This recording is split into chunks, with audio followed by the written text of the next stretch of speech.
बिस्मिल्लाहिर्रहमानिर्रहीम। अस्सलाम वालेकुम। राफिया जो तारी खिदमत हाज़िर है। आज का ब्लॉग इतना को दिखाने अताला खाने सा खैलवी थी कोठी और एक खुला माहौल है।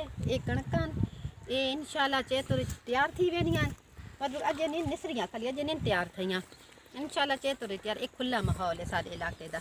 एक खुले माहौल है चाहे अस हम पैदल टुरते हैं। सिर्फ 2 मिनट का रास्ता है ताले खान के घर से सीधा निकले सामने।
जी बिस्मिल्लाहिर्रहमानिर्रहीम।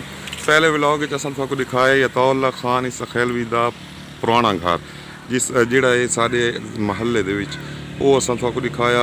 वो मेरे ख्याल पहले यूट्यूब पर किसी भी नहीं दिखाया। अज के व्लॉग असन तुहानू दिखाते पे अताउल्ला खान का नया घर।